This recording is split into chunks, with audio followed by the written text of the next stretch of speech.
Good morning everyone. কী অবস্থা সবার, কেমন আছেন সবাই? আশা করি সকলে অনেক ভালো আছেন। শিট, বাট আমি ভালো নেই।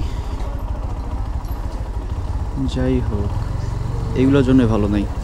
আচ্ছা, তো এখন ঘড়িতে সময় বাজে 9টা 29। তো যাচ্ছি হচ্ছে আবদুল্লাপুর। আহারে, গাড়িটা গেছে রে। এই রোডটার এই জায়গাটার শুধু সারাটা বছর এখানে পানি জমা থাকে। এখানে পানি নিষ্কাশনের কোনো ব্যবস্থা নাই। এটা কি সিটি কর্পোরেশন দেখে না? দেখবেই বা কে? সবাই তো অন্ধ। দেখেন কি একটা অবস্থা রাস্তাটার। গাড়ি ধুলাই করলেও এই রোডে আসলে কোনো লাভ হবে না। তো যাচ্ছি হচ্ছে আবদুল্লাপুর পলয়েলে, কারণ আজকে আমার একটা মিটিং আছে। তো 30 মিনিটের মধ্যে যাইতে হবে, মানে আমি ঘুম থেকে উঠতেই লেট করছি। তো এর আগের বারও তো মিটিংয়ে যাইতে ধরে অ্যাক্সিডেন্টটা করছিলাম, এবার সাবধানে যেতে হবে। তো ভিডিও প্রত্যেকদিন ছাড়া হয় না, এর রিজনটা এর আগেই বলছি, বাট আমি তো ডিসিশন নিয়েই নিয়েছিলাম যে আমি আর ভিডিও বানাবো না। অনেকেই ওই যে শাপলা বিলের ওই ভিডিওটা দেওয়ার পর হচ্ছে লোকেশন চাইছেন, ভাই এক্স্যাক্ট লোকেশনটা দেন।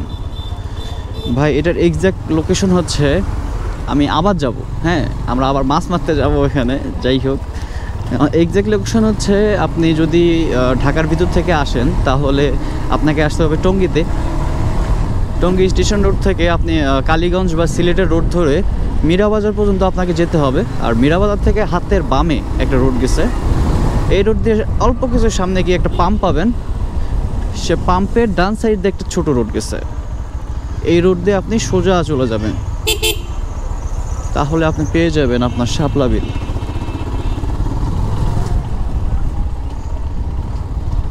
তো এই তো আবার যাব, এবার ফ্যামিলি নিয়ে যাব, মানে দুইটা বাইক যাব আমরা, আমার ভাইয়েরটা আর আমারটা। তো আমি আজকে কিছু কথা বলি এই বাইকের বিষয়ে। অনেক দিন ধরেই তো বাইকের বিষয়ে কোনো কথা বলা হচ্ছে না। তো কথাটা হচ্ছে কি ভাই, আপনার বাইক কি ভাইব্রেশন করে? কেমন ভাইব্রেশন করে, কেমন স্মুথ, আপনি একটু জানাবেন। আচ্ছা, আমার বাইকে এখন তো ফার্স্ট সার্ভিস দেওয়ার পর থেকে একটু ভাইব্রেশনটা বাড়ছে, বাট দ্বিতীয় সার্ভিসে এটা কমে যাবে, এটা স্বাভাবিক। আর দ্বিতীয়ত ভাই, আপনার কি ইঞ্জিন বেশি হিট হয়? ইঞ্জিন সত্যি বলতে আমি ফার্স্ট সার্ভিস দেওয়ার পর আমার ইঞ্জিনটা একটু হিট হচ্ছে, এটা আমি বুঝতেছি। মানে হিট হচ্ছে, ভালোই হিট হচ্ছে। তো এটাও দেখি নেক্সট সার্ভিস পর্যন্ত, না হলে তো আপনাদের বলবেই।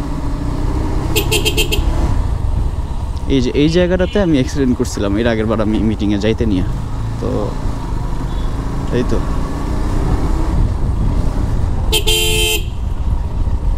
তো আপনার বাইকের হচ্ছে চাকা স্কিড করে কিনা, বা চাকার কন্ডিশন কেমন, বা ব্রেকিং সিস্টেম কতটুকু আপনি ভালো পাচ্ছেন? আচ্ছা, চাকার বিষয়ে প্রথমে কথা বলি। চাকা স্কিড করবে স্বাভাবিক, এটা যদি আপনি একদম আপনার নিয়ন্ত্রণের বাহিরে গিয়ে আপনি দেখা যাচ্ছে কার্ভ করতেছেন বা কর্নারিং করতেছেন, সেক্ষেত্রে তো সব বাইকের চাকা স্কিড করবে। আর দ্বিতীয় যে বিষয়টা, এটা হচ্ছে ব্রেকিং। ভাই জিপিএক্সের ব্রেকিং অসাধারণ ব্রেকিং। এটা শুধু আমি না, যারা জিপিএক্স চালায় তাদেরকে বইলা দেখেন, জিপিএক্সের ব্রেকিং খুবই ভালো, খুবই সন্তুষ্ট। আর একটা প্রবলেম এটা আমার সাথে হয়েছে বা হচ্ছে, সেটা হচ্ছে আমি যখন এই যে পিছনের ব্রেকটা আছে না, পিছনের ব্রেকটা হালকা, হয়তো এটা ব্রেক বেশি টাইটের কারণে হালকা একটু প্রেস করতেছি, দেখা যাচ্ছে আমার চাকাটা স্কিড করতেছে, মানে একদম হাইড্রোলিক হয়ে যাচ্ছে। তো এটাও নেক্সট সার্ভিসে আমি সব কিছু ঠিক করে নেব। আর দ্বিতীয় যে বিষয়টা, আমার এই যে মিটার দেখতেছেন, এই যে মিটার, এই মিটারে কিছু প্রবলেম আমি ফেস করতেছি। লাইক আমি হচ্ছে, আমার কিন্তু ট্যাঙ্কি ফুল, আমার বাইকের ট্যাঙ্কি ফুল, বাট ওখানে আমার হচ্ছে মিটারে দাগ শো করে না। আবার অনেক সময় দেখা যাচ্ছে ট্যাঙ্কি ফুল, এক দাগ শো করতেছে। তো মিটারে একটু প্রবলেম আছে, এটাও দেখি। সব কিছু নেক্সট সার্ভিস আগে দেই, 2000 কিলো যে সার্ভিসটা এটা দেই। এখন আমার বাইক চলতেছে 1750 কিলোমিটার, তো আর কিছু বেশি না। তারপরে সার্ভিসটা দেওয়ার পর আমি আপনাদেরকে একটা ভালো ফিডব্যাক দেবো। আচ্ছা, এখন আছি টঙ্গীবাজার ব্রিজে, মানে নিচ দিয়ে, উপর দিয়ে না, ফ্লাইওভার দিয়ে না। তো এদিকে তো অল টাইম জ্যাম লেগে থাকে, দেখা যাক আজকে কি অবস্থা। দেখা যায়।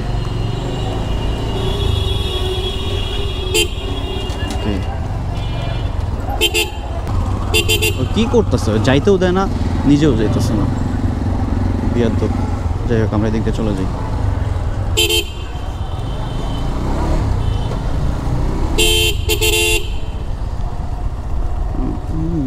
রোদ রে।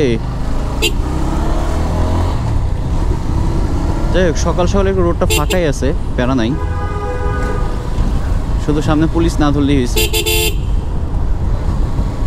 আর পুলিশ ধরবে কেমনে? আমি এমন ইউটার্ন নিমু আর মায়ের বাপ।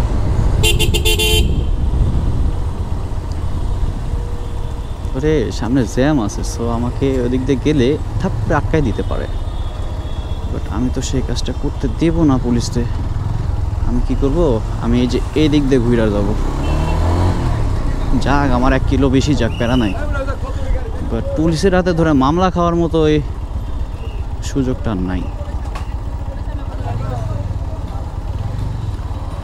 যাই হোক, ড্রাইভিং লাইসেন্সের জন্য কাগজ করতে পারি নাই এতদিন। তো ড্রাইভিং লাইসেন্স যেহেতু হয়েছে, হ্যাঁ, কাগজও এবার এই মাসের মধ্যেই হবে, প্যারা নাই। এরপর সব জায়গাতেই যাব।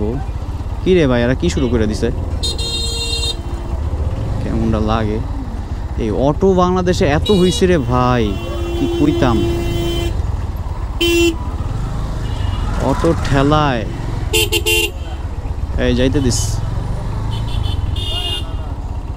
কি সেনো আবার? এই যে তোমার জন্য যে জ্যামটা লাগছে তুমি জানো? হ্যাঁ, তুমি মাঝখানে কি করতেছো কও? হ্যাঁ, তুমি মাঝখানে কি করতেছো কও? এই মাঝখানে কি করতেছো তুমি? আগে লেগে রয়েছে। এদিকে যে গাড়িগুলো কই যাইব আর কও? অফিস টাইমে যদি তোমরা এমন করো তাহলে হইব কও? মানে একটা যে গাড়ি নামবো, হয় মামা খারাও, যাও যাও যাও যাও যাও যাও। না, লোক ভালো আস।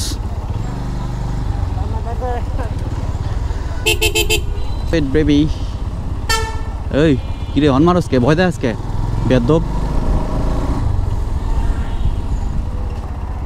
ওকে, সো পুলিশ কি করবে আমাকে? কিসে এই যে এমনি জমিদারি ভাবে গাড়ি ঘুরাইতেছে, এক পাশ থেকে আর এক পাশে যাইতেছে আর মায়েরে বাপ। এই যে এখানে আমাদের আজকে মিটিং। প্রথমত আমার আগে বাইকটা রাখার ব্যবস্থা করতে হবে।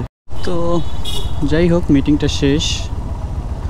এখন একটু বের হয়েছি ঘুরতে বলতে একটু সেক্টরের ভিতরে, একটু অনেকদিন থেকে এদিকে আসা হয় না। তো ও যে কলেজ লাইফে যখন ছিলাম তখনই আসতাম মূলত, এরপর থেকে আর ওইভাবে আসা হয় নাই। তো ভাবলাম একটু এদিকে ঘুরে যাই, দেখি এদিক থেকে একটু ঘুরে আসি কি অবস্থা উত্তরা টাউন কলেজের।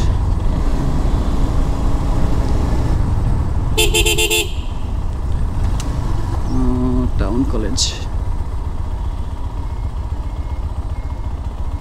এখান থেকে কি চেঞ্জ করছে? না না, এটাই আছে। অনেকদিন হলো আসি না। এই যে এখানে অনেক ফ্রেন্ড সার্কেল আছে, মেবি তারা এখন ক্লাস চলতেছে।